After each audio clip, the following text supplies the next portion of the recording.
Mean राशि वाले बंधुओं, आप सभी का बहुत बहुत स्वागत है, हृदय से अभिनंदन है मीन मंथन यूट्यूब चैनल में।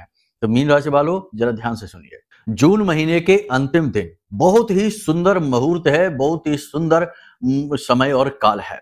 30 जून को आपको करने हैं ये 3 काम। भयानक से भयानक मुसीबत में यदि आप पड़े हुए हैं, दरिद्रता ने चारों तरफ से आपको घेर लिया है, आपका हर एक काम बिगड़ता चला जा रहा है, संतान सुख प्राप्त नहीं हो पा रहा, धन दौलत से आप वंचित चल रहे हैं, कर्जा आदि व्याधि परेशानियां, तंत्र मंत्र नकारात्मक ऊर्जा, किसी भी प्रकार की परेशानी क्यों ना हो, हर प्रकार की परेशानी से मुक्त होने के लिए आपको करने होंगे ये 3 काम। जी हाँ बंधु, ये 3 काम 30 तारीख को यानी कि जून महीने के अंतिम दिन आप यदि कर लेते हैं तो आपके जीवन में हर प्रकार की परेशानी, कष्ट, दुख, तकलीफ कब गायब हो जाएंगे आपको पता ही नहीं चलेगा। अब 30 जून को ऐसा क्या है, इसके विषय में हम अभी आपको आगे बताने जा रहे हैं। और कौन से हैं वो 3 काम जिनको करने से आपके जीवन में हर कष्ट, हर बाधा, हर परेशानी से आपको मुक्ति प्राप्त हो जाएगी। इनके विषय में भी आपको विस्तार से बताएंगे। साथ ही आने वाले 3 से 5 दिनों की सटीक भविष्यवाणी करेंगे। 7 बड़ी भविष्यवाणियां पूरी सलाह, पूरी एडवाइस के साथ आपको बताएंगे। केवल ये नहीं बताएंगे कि क्या घटेगा, ये भी बताएंगे कि उस समय आपको कैसा व्यवहार करना है। यही तो गुरु का कार्य है और यही होगा सर्वश्रेष्ठ ज्ञान, पूर्ण ज्ञान। जी हाँ, एक बात तो निश्चित है बंधुओं कि जो भी व्यक्ति आज इस कार्यक्रम को देख लेगा वो अपने जीवन से दुखों को मिटाने में पूर्ण रूप से सक्षम होगा, कामयाब होगा, महामाई की पूरी कृपा उसे प्राप्त होगी। और नवरात्रि के इन विशेष दिनों में, समय और काल में देवी का जागरण उसके घर में होगा, शक्ति का जागरण उसके घर में होगा और फिर वह पीछे मुड़कर कभी नहीं देखेगा, क्योंकि उसके साथ महामाई हर वक्त रहने वाली हैं, चलने वाली हैं। बात बहुत बड़ी है, हम आपसे कह रहे हैं, लेकिन ये बात सत्य है। ये आगे कार्यक्रम में जैसे जैसे आप आगे बढ़ेंगे आपको पता चलता जाएगा। बातों को बिल्कुल भी हल्के में मत लेना। जो भी कुछ हम आपको बता रहे हैं वो सारी बातें बिल्कुल प्रैक्टिकल हैं, व्यवहारिक हैं, इन्हें आजमाया हुआ है और इनकी सत्यता पूर्ण रूप से साबित हो चुकी है, तभी आपको हम बताने जा रहे हैं। आप जानते ही हैं कि हम कोई भी हल्की बात नहीं बताते हैं, क्योंकि हमने महामाई को साध रखा है, माई की साधना में समय दिया है और कोई भी हल्की फुल्की बात करके हम महामाई के इस पुण्य प्रताप और इस कृपा को लजा नहीं सकते हैं। यानी कि जो भी कुछ बताएंगे वो प्रमाणिक होगा, प्रभावशाली होगा, जीवन उपयोगी होगा, आपको आगे ही बढ़ाएगा, किसी भी कीमत पर पीछे नहीं ला सकता है।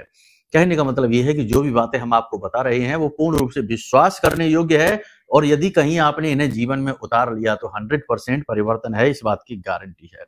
कार्यक्रम को अंत तक जरूर देखना, तभी हमारी मेहनत सफल होगी, महामाई की पूर्ण कृपा आपको प्राप्त होगी और जीवन में उद्धार की पूर्ण संभावनाएं बन जाएंगी।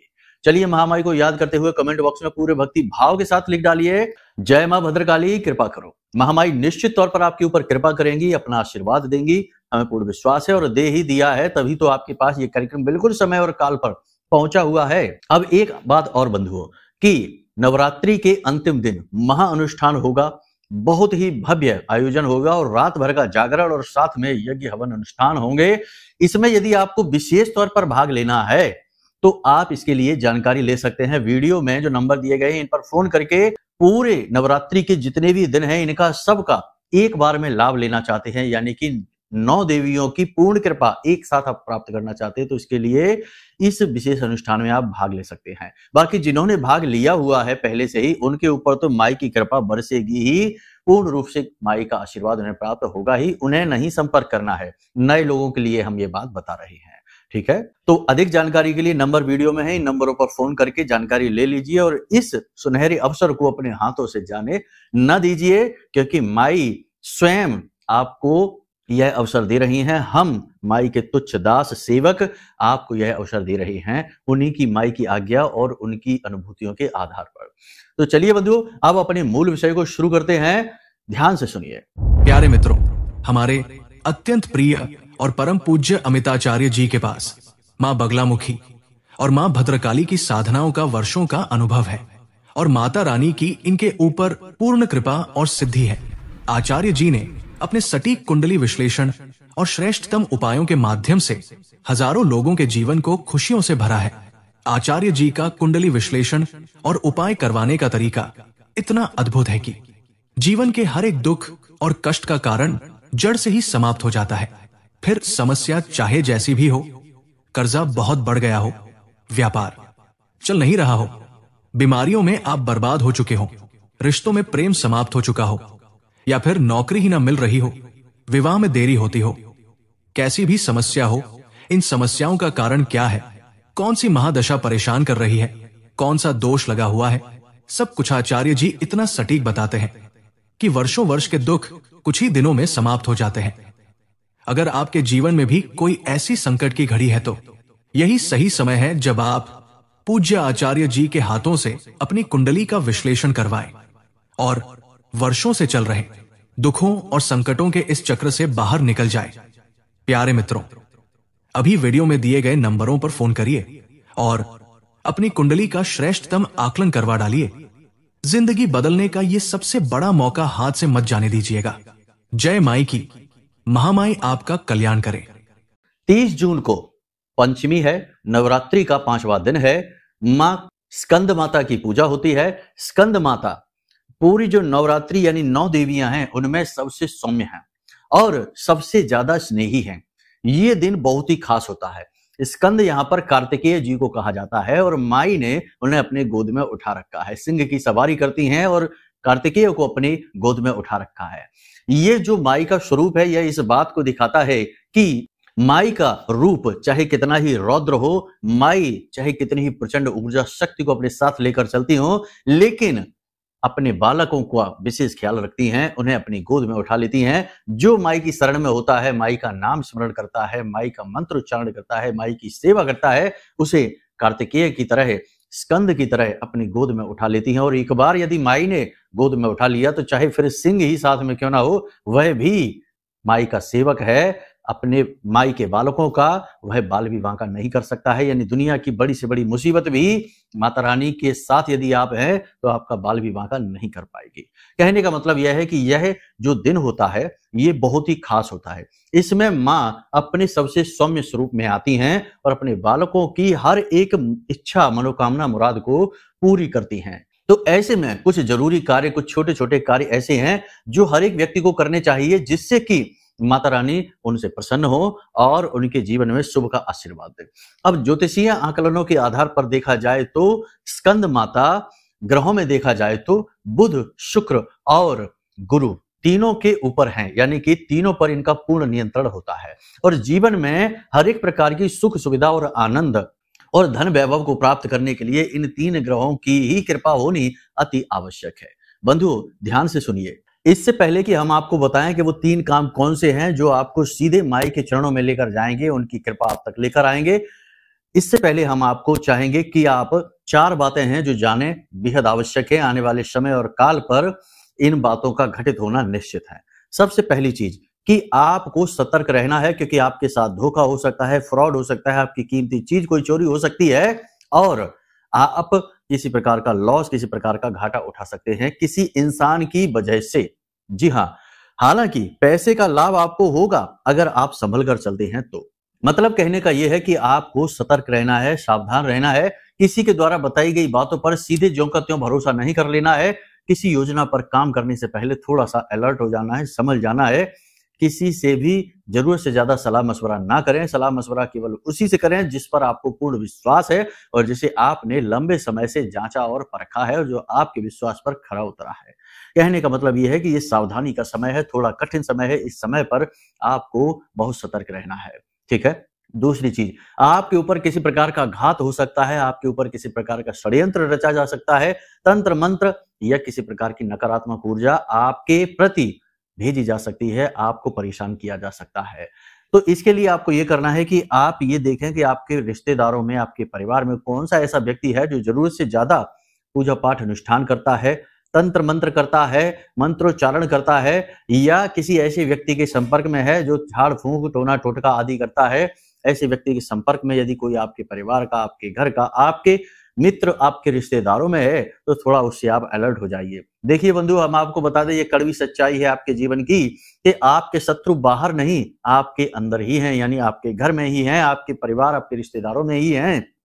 इनसे आपको सुरक्षा करना बेहद आवश्यक है। यदि इनसे आपने अनदेखी कर दी तो ये आपको बहुत चोट पहुंचाएंगे, पहले भी पहुंचाई है। कई प्रकार की बाधाएं तो इन्हीं लोगों की वजह से आपके जीवन में आई हैं, और इन बाधाओं से कैसे बाहर निकलना है ये आपको समझ में ही नहीं आया, क्योंकि आप एक तो इन चीजों को समझते नहीं है, दूसरा इन चीजों पर आप पूर्ण रूप से विश्वास भी नहीं करते हैं, जबकि करना चाहिए। आजकल सब कुछ होता है, तंत्र मंत्र टोना टोटका खुलेआम हो रहा है। हमने एक वीडियो देखा था, किसी ने, हमारे शिष्य ने हमको दिखाया था सोशल मीडिया पर, जिसमें कि एक फुटबॉल का मैच चल रहा है और एक विशेष खिलाड़ी है जो बहुत अच्छा खेल रहा था। तभी वहां पर जो भीड़ होती है, जो बैठे होते दर्शक, उनमें एक व्यक्ति किसी गुड़िया को ऐसे सुई से चुभा रहा था, डॉल को, और वो खिलाड़ी वहां पर तड़पना शुरू हो जाता है और उसे बहुत तेज दर्द होने लगता है और उसे खेल से बाहर होना पड़ता है। तो ये तंत्र मंत्र ही तो है। वही खिलाड़ी की उसने गुड़िया बनाई, उसे मंत्र से जागृत किया और प्रतिष्ठित करके, प्राण प्रतिष्ठित करके, और उसके बाद उसने उसके ऊपर वार किया, और जैसे ही वार किया तो वहां वो खिलाड़ी तड़पने लगा दर्द से, जो कि बहुत अच्छा खेल रहा था। कहने का मतलब यह है कि ये तंत्र का जागृत, देखो आजकल ये चीजें खुलकर बाहर आ रही हैं, क्योंकि अब सबके पास कैमरे हैं, सबके पास मोबाइल हैं, सब अपने आप में होशियार हैं, इन चीजों का प्रयोग बहुत अच्छी तरीके से करना जानते हैं। तो आज के समय में चीजें छुप नहीं रही हैं, गुप्त से गुप्त चीज भी कहीं ना कहीं किसी न किसी रूप में बाहर आ ही जाती है। तो इसलिए ये चीजें बाहर आ रही हैं, तो अब ज्यादा दिख रही हैं। वैसे हम आपको बता दें कि ये चीजें तो हमेशा से थी और हमेशा से ये काम होते चले आ रहे हैं। तो इनको देखकर भी, चीजों को समझकर भी यदि आप अनजान बनते हैं तो ये आपकी भूल होगी। जब परिणाम भुगतेंगे तब आपको पता चलेगा। तो अलर्ट रहना है। अगले 3 से 5 दिनों में तंत्र मंत्र टोना टोटका कर क्या सकते हैं आप, ये देखिए, ध्यान से समझिए। किसी के द्वारा दी गई कोई मिठाई, कोई भी मीठा पदार्थ नहीं खाना है, उसे किसी भी प्रकार से टाल दीजिए, टाल सकते हैं। किसी के घर जाकर किसी भी प्रकार का भोजन आदि नहीं ग्रहण करना है, ज्यादा देर नहीं रुकना है, किसी के वस्त्र नहीं पहनने हैं, अपने वस्त्र किसी को नहीं देने हैं, अपनी रोजमर्रा की उपयोग की जाने वाली चीजों का लेन देन भूल चूक से भी किसी के साथ नहीं करना है। किसी भी व्यक्ति को अपने घर में जरूर से ज्यादा देर तक ठहरने नहीं देना है। अगर वो आपके घर में आता है तो उसके ऊपर नजर रखें, गौर से देखें, शक की नजर से देखें कि वो कर क्या रहा है, कहीं कोई ऐसी वैसी हरकत तो नहीं है, कुछ भी अजीब यदि दिखाई देता है, क्योंकि लोग थोड़ा सा चांदी का बुरादा भी अभिमंत्रित करके और कहीं छिड़क देंगे और आपको पता भी नहीं चलेगा। और ये सारी चीजें, आजकल मोबाइल का जमाना है, फोन का जमाना है, तो सारी चीजें उपलब्ध हो जाती हैं और फोन के माध्यम से भी तंत्र किए जाते हैं। ठीक है, तो कहने का मतलब यह है कि इन सब चीजों की अनदेखी न करें, थोड़ा सा सतर्क रहें, वरना बंधन हो जाएगा आपका, आपके काम का, आपके घर, आपके जीवन का। फिर आप लाख प्रयास करना, इनसे मुक्ति प्राप्त नहीं हो सकती। एक बात याद रखना कि बंधन को काटने के लिए साधक की आवश्यकता होती है, फिर साधारण इंसान बंधन को काट नहीं पाता है। गुरु की अनुमति लेकर, गुरु के मार्गदर्शन में विशेष पद्धतियों के द्वारा ये बंधन काटे जाते हैं। इतना सरल नहीं है, इसलिए हम कहते हैं कि पहले से ही सावधान रहिए, किसी पर भी विश्वास न करिए। ठीक है, इसी के साथ साथ आपको हम बता दें कि आपके विरोधी जो है ना, आपके कार्यस्थल पर, वे अति सक्रिय हो जाएंगे, आपको नुकसान पहुंचाने की कोशिश करेंगे, पीठ के पीछे आपकी चुगली बुराइयां करेंगे और वे कामयाब भी हो सकते हैं। तो आप थोड़ा सा अलर्ट रहें और समझें कि किसको क्या बताना है, कितनी बात बतानी है। जरूरत से ज्यादा किसी के सामने ना बताएं। अपने भेद, अपने रहस्य, अपनी भविष्य की योजनाएं और अपने व्यक्तिगत जीवन की बातें किसी के साथ भी शेयर ना करें, ये बिल्कुल भी उचित नहीं है। ये आपको परेशान कर सकता है, तो थोड़ा इससे सावधान रहिए। एक बात निश्चित है कि अगले 3 से 5 दिनों में आप अपने मन में धार्मिकता का भाव महसूस करेंगे। किसी विशेष पूजा पाठ अनुष्ठान को करने का मन आपका बनेगा, और ये जो मन आपका बन रहा है ये बहुत अच्छा है, बहुत आवश्यक है, ये समय की मांग है। आपको मुसीबतों से यदि कोई निकाल सकता है, और आपको तो छोड़ो, इस संसार के हर एक व्यक्ति को यदि जीवन के कष्ट परेशानियों से कुछ निकाल सकता है तो वह केवल साधना है, अनुष्ठान है। जी हाँ, दैनिक पूजा पाठ का जो कर्म होता है उसमें इतना बल नहीं कि वह किसी के जीवन को बदल सके। हाँ, ये आपके जीवन में थोड़ी बहुत पॉजिटिव एनर्जी लेकर जरूर आता है, लेकिन यदि सीधे भगवत कृपा प्राप्त करनी है तो अनुष्ठानिक बनना पड़ेगा और किसी प्रकार का तप करना पड़ेगा। तप से हमारा मतलब यही है कि आपको मेहनत करनी पड़ेगी। कोई भी अनुष्ठान यदि आप करते हैं, कोई भी साधना आप यदि करते हैं, तो उसमें मेहनत लगती है। 4 घंटे बैठकर माला फेर कर देखिए, आपको पता चल जाएगा कि क्या होता है मेहनत। उंगलियां दर्द करने लगेंगी, हाथ दर्द करने लगेगा, शरीर के अंग अंग में दर्द होने लगेगा, परेशानी बहुत अधिक बढ़ जाएगी, मन करेगा कि छोड़ के इस आसन को भाग जाएं। जी हाँ, तो मेहनत लगती है, लेकिन ये मेहनत आपको करनी पड़ेगी। याद रखना कि श्री रामचरितमानस में क्या लिखा है, मंत्र महामणि विषम ब्याल के, मैं तत् कठिन कुअंक भाल के। जो दिमाग पर, जो आपकी मस्तिष्क की रेखाओं में कुअंक लिख गई है, यानी कि जो दुर्भाग्य लिखा हुआ है, उसे मिटाने की शक्ति केवल मंत्र के अंदर है। ठीक है, तो मंत्र को उठा लो, साधना कर लो। ये समय और काल बहुत अच्छा चल रहा है। इन्हीं दिनों में, नवरात्रि के इन्हीं दिनों में ही सारे कष्ट कट जाएंगे। जो आने वाले 10 साल की पीड़ा होगी, वो 10 साल की पीड़ा कुछ ही दिनों में कट जाएगी। ठीक है, यानी कि कहने का मतलब ये है कि जीवन को बदलने का मार्ग आपके पास है, बस आपको चुनना है कि इसे करना है कि नहीं। यहां तक सारी बातें हमने आपको बता दी हैं, ध्यान से समझिए। अब बताते हैं कि वो 3 काम कौन से हैं। 30 जून को आपको जब आप सुबह सोकर जागे तो थोड़ा सा समय निकालें। आपको 3 काम करने हैं। पहला काम तो ये कि स्नान आदि करने के बाद मंदिर जरूर जाना है। ठीक है, किसी भी देवी देवता के स्वरूप को आप मान सकते हैं, भोलेनाथ के मंदिर, हनुमान जी के मंदिर, देवी के मंदिर, किसी भी मंदिर में आप जाएं, कहीं भी आप चले जाएं, कोई फर्क नहीं पड़ता है। वहां मंदिर में जाकर और भगवान की जिस भी स्वरूप की आप चाहें, भोलेनाथ की चाहते हैं तो पंचाक्षरी का, और यदि हनुमान जी को चाहते हैं तो हनुमान चालीसा की कम से कम 11 पाठ जरूर करिए। अगर पंचाक्षरी मंत्र करना चाहते हैं तो 11 माला जरूर करिए और भगवान से निवेदन करिए कि हे भगवान, हमें आपका आशीर्वाद चाहिए। हमारे जीवन में जो गति रुकी हुई है, जो धीमी गति हुई है, उसे आप किसी भी प्रकार से आगे बढ़ाइए। हम आपकी कृपा चाहते हैं। ठीक है, यानी अपने दिन की शुरुआत करिए भगवान से आशीर्वाद लेकर, भगवान के नाम से एक छोटा सा अनुष्ठान करके। इस अनुष्ठान को आप संकल्प लेकर कर सकते हैं तो यह अति प्रबल हो जाएगा। करना क्या है कि सामने भोलेनाथ के बैठकर, हाथ में जल लेकर, थोड़े से चावल और एक पुष्प लेकर, और भगवान से कहें, अपना नाम, अपना कुल गोत्र आदि बताकर अपनी इच्छा मनोकामना, जो भी आप चाहते हैं वह इच्छा मनोकामना पूर्ति हेतु इस अनुष्ठान को आप कर रहे हैं। 11 माला जाप आप करेंगे। इस प्रकार जल छोड़कर आप संकल्प लेकर यदि करते हैं तो संकल्प में बहुत अधिक शक्ति होती है। संकल्प में इतनी अधिक शक्ति है कि यह भगवान को भी आपके सामने प्रकट होने पर मजबूर कर सकता है। प्रमाण हमारे शास्त्रों में भरे पड़े हैं। चाहे ध्रुव को उठा लो, चाहे प्रहलाद को उठा लो, चाहे रावण को ही क्यों ना उठा लो, जिसने ब्रह्मा जी को प्रकट होने पर मजबूर कर दिया था। ना चाहते हुए भी ब्रह्मदेव को प्रकट होना पड़ा था। तो ये आप समझिए कि ये संकल्प की शक्ति है। तो संकल्प की शक्ति से आप विजयी हो सकते हैं, ये बात निश्चित है, प्रमाणित है। संकल्प लेकर आप करिए ये अनुष्ठान छोटा सा। ठीक है, इसके बाद आपको क्या करना है, ध्यान से सुनिए। आपको एक नारियल लेना है। नारियल जिसके ऊपर से जो उसका जो कठोर हिस्सा होता है उसे हटा दें। एक नारियल लीजिए, नारियल का गोला बोलते हैं इसको। ऊपर से थोड़ा सा इसे काटिए। ठीक है, और इसके अंदर आप पंजीरी, और पंजीरी का मतलब होता है कि आटा, जैसे थोड़ा सा गेहूं का जो आटा होता है उसे थोड़ा सा भून लेते हैं, घी से भूनेंगे और उसमें चीनी मिला देंगे और इस मिश्रण को इसके अंदर भर देंगे। ठीक है, अब आपने जो नारियल का ऊपर से थोड़ा सा काटा था उसका हिस्सा, ढक्कन, उसे ऊपर लगा देंगे। उसके बाद इस नारियल को लेकर अपने घर में जाएंगे और अपने घर के हर एक कोने में लेकर जाएंगे और वहां पर अपने घर के जो सदस्य हैं उन सभी सदस्यों से इसे स्पर्श भी कराएंगे और उसके बाद इसे लेकर जाएंगे दोपहर को 12 बजे के आसपास और किसी सुनसान एकांत इलाके में देखेंगे पीपल का कोई वृक्ष हो।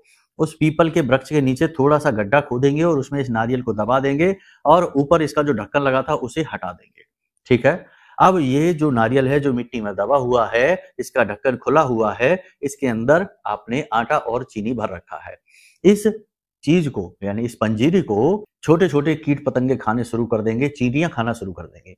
हजारों चींटियां, लाखों चींटियां इसे खा जाएंगी। धीरे धीरे ये खाते रहेंगे और उनकी आत्मा तृप्त होती रहेगी और आपको लंबे समय तक पुण्य, आशीर्वाद, ईश्वरी कृपा प्राप्त होती रहेगी। अब एक सबसे महत्वपूर्ण बात कि जब से आप इस नारियल को बनाना शुरू करेंगे, पंजीरी को बनाना शुरू करेंगे, इसमें भरेंगे, फिर इसे अपने घर में लेकर घूमेंगे, घर के सदस्यों से इसका स्पर्श कराएंगे, उस समय आप मन में स्कंद माता को याद करते हुए इस मंत्र का उच्चारण करते रहेंगे। मन ही मन उच्चारण करेंगे। ठीक है ना। मंत्र बहुत ही सरल है। ओम देवी स्कंद मात्रे नमः। ओम देवी स्कंद मात्रे नमः। बस यही है मंत्र। माँ स्कंद माता का यह मंत्र है। और देखो, आप स्कंद माता को पूजे, चाहे आप किसी भी देवी के स्वरूप को पूजे, सब एक ही हैं। अलग अलग स्वरूप में प्रकट होती हैं, देवी तो एक ही है, माँ शक्ति। ठीक है, तो देवी स्कंद माता के इस मंत्र का मन ही मन उच्चारण करते हुए आप इस नारियल को तैयार करिए, इस गोले को तैयार करिए और इसे ले जाकर वहां मिट्टी में दबाने तक और इसका जो ऊपर ढक्कन है उसे खोलने तक इस मंत्र का मन ही मन उच्चारण करते रहिए, ठीक है। और मन में आपकी जो इच्छा है, मनोकामना है, देवी से उसके लिए प्रार्थना करिए कि वह आपकी जल्द से जल्द पूर्ण हो जाए। आप बड़े ही आश्चर्यचकित हो जाएंगे कि जैसे जैसे समय आगे बढ़ेगा नवरात्रि समाप्त होने से पहले पहले आपकी इच्छा मनोकामना पूरी हो जाएगी, हमें पूर्ण विश्वास है। जी हाँ, ये बहुत अच्छा प्रयोग है, बहुत बड़ा प्रयोग है, इसे करके अवश्य देखना। तीसरा काम आपको क्या करना है, शाम के समय या दोपहर के बाद के समय में कभी भी आप अपने गली मोहल्ले में जो छोटी छोटी कन्याएं हैं जिनकी उम्र 9 वर्ष से कम है, इन कन्याओं को खट्टी मीठी रंग बिरंगी जो गोली होती है, जिन्हें चॉकलेट कहते हैं, जो भी आप कह सकते हैं, बच्चे बहुत खाते हैं इन चीजों को। ये रंग बिरंगी गोलियां जो हैं, इन्हें आप छोटे बच्चों को खाने के लिए दें, चॉकलेट, ठीक है, खाने के लिए ये आप दे दें। आपका बुध शुक्र गुरु तीनों अनुकूल हो जाएंगे, देवी की कृपा आप तक प्राप्त होगी, आप तक पहुंचेगी, और सबसे बड़ी बात कि जो बाधा हैं, जो कष्ट हैं, वे समाप्त होंगे, ठीक है। ये आप जरूर करिए। और सबसे बड़ी बात कि माँ बगलामुखी की विशेष पूजा साधना जरूर करते रहिए, क्योंकि ये समय जीवन में जो आते हैं ना, विशेष समय और काल निर्धारित किए जाते हैं। ये इसीलिए तो निर्धारित किए गए हैं शास्त्रों में हमारे बड़े बुजुर्गों के द्वारा, कि हमारे जीवन के दुख और कष्ट कट सके, हमारी तकलीफें दूर हो सके। तो ये जो हमारे जीवन में हमें जो बीच बीच में सुविधाएं दी गई हैं शास्त्रों के द्वारा, इन सुविधाओं का यदि हम लाभ ही ना ले पाए तो क्या फायदा हुआ? क्या हमें ज्ञान है? क्या हमने अपने धर्म, अपने शास्त्रों का सम्मान किया? बुजुर्गों का क्या सम्मान किया, जब हमने इनसे कुछ सीखा ही नहीं? तो कहने का मतलब यह है कि ज्ञान है तो उसका प्रयोग करिए। जीवन में आगे बढ़ने के दो ही मार्ग हैं, या तो ठोकरें खा खाकर सीखिए और अनुभव के आधार पर आगे बढ़िए, या फिर गुरुओं के अनुभवों का लाभ लीजिए और बिना ठोकर खाए सीधे आगे बढ़ते चले जाइए। कहने का मतलब यह है कि आप किसी की बात तो मानेंगे ही, माननी ही होगी। सर्वज्ञाता तो कोई भी नहीं है, और जो भी व्यक्ति ईश्वर की शरण में आपको ले जाकर और भगवान की पूजा पाठ साधना के बारे में कहता है और उसी मार्ग पर आगे सफलता का मार्ग भी दिखाता है, वही ही आज के समय का श्रेष्ठ गुरु है। बाकी तो आजकल लोग गुरु बनकर भी लूट रहे हैं, हजारों रुपए लूट लेते हैं और होता जीवन में कुछ भी नहीं है। आश्चर्य की बात तो यहाँ तक है कि बहुत सारे गुरु तो ऐसे भी हैं जो ये कह देते हैं कि हनुमान जी की पूजा ना करो वरना आपका मंगल और ज्यादा भारी हो जाएगा, देवी की पूजा ना करो वरना आपका शनि भारी हो जाएगा। बड़ी बड़ी विचित्र बातें लोग करते हैं, यानी कि भगवान की पूजा पर भी निषेध लगा देते हैं कि इनकी पूजा ना करो वरना आपकी कुंडली में ग्रह खराब हो जाएंगे। बड़ी ही विचित्र बात है। कुंडली के जो 9 ग्रह हैं, इन 9 ग्रहों के खुद के अपने आराध्य देव हैं, यानी 9 ग्रह भी जिन देवी देवताओं की पूजा पाठ करते हैं, उन देवी देवताओं की पूजा करने से कुंडली के ग्रह खराब हो जाएंगे। हमारे पास कुछ ऐसी कुंडलियां आती हैं जिनमें लोग ये कहते हैं कि गुरुजी हमारे संपर्क में एक और एस्ट्रोलॉजर हैं, गुरुजी हैं हमारे, उन्होंने हमसे कहा कि आप हनुमान जी की पूजा ना करो वरना आपका मंगल और ज्यादा खराब हो जाएगा। किसी ने कहा कि आप देवी की पूजा ना करो, जितनी पूजा आप देवी की करेंगे उतना ही आपकी कुंडली में शनि खराब होता चला जाएगा। बड़ी विचित्र बात है, हमें तो सुनकर बड़ा झटका लगा, आश्चर्य हुआ कि भाई भगवान की पूजा करने से कभी ग्रह खराब होते हैं? लेकिन ये भी हो रहा है। इस कलयुग में ना जाने क्या क्या देखने सुनने को मिलेगा, ना जाने क्या क्या होता रहेगा। विचित्र है। हमारा अनुभव तो ये कहता है कि आपने यदि किसी की भी पूजा पाठ अनुष्ठान मन से उठा लिया, चाहे वो हनुमान जी हो, चाहे शिव जी हो, चाहे कोई भी हो, ठीक है, तो दुनिया का कोई भी ग्रह, कोई भी नक्षत्र, कुछ भी आपका बाल भी बांका नहीं कर सकता है। ये साधना की शक्ति है जो ग्रह नक्षत्रों से ऊपर उठ जाती है, ठीक है।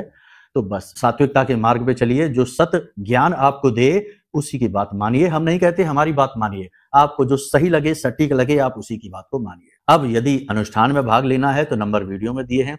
कुंडली की बाधाएं समझनी है और ग्रहों से जुड़े हुए सटीक उपाय चाहिए तो कुंडली विश्लेषण करा लीजिए, नंबर वीडियो में दिया गया है। छोटी सी एक दक्षिणा लगेगी और आपकी कुंडली का विश्लेषण कर दिया जाएगा, हम आपको सटीक उपाय दे देंगे। तो चलिए बंधु, आज के इस कार्यक्रम को यहीं विराम देते हैं। हमेशा हंसते रहिए, मुस्कुराते रहिए, सकारात्मक रहिए, महामाई पर अपनी आस्था और विश्वास जरूर बनाकर रखिए, क्योंकि आपका उद्धार तो वहीं से होना है। तो प्रेम से बोलिए जय माई की। हमारे प्रिय और परम पूज्य आचार्य जी ने अपनी साधनाओं के अनुभवों पर आधारित शक्तिशाली उपाय और क्रियाओं के माध्यम से हजारों लोगों के जीवन को पूरी तरह से बदला है। आचार्य जी के द्वारा बताया गया हर एक उपाय इतना सटीक और कारगर होता है कि जो भी इसे पूरे भाव के साथ कर लेता है उसे साक्षात महामाई की कृपा और आशीर्वाद प्राप्त हो जाती है। इसलिए निसंकोच इन उपायों को पूरे भाव के साथ करिए, आपका कल्याण होगा। जय माई की।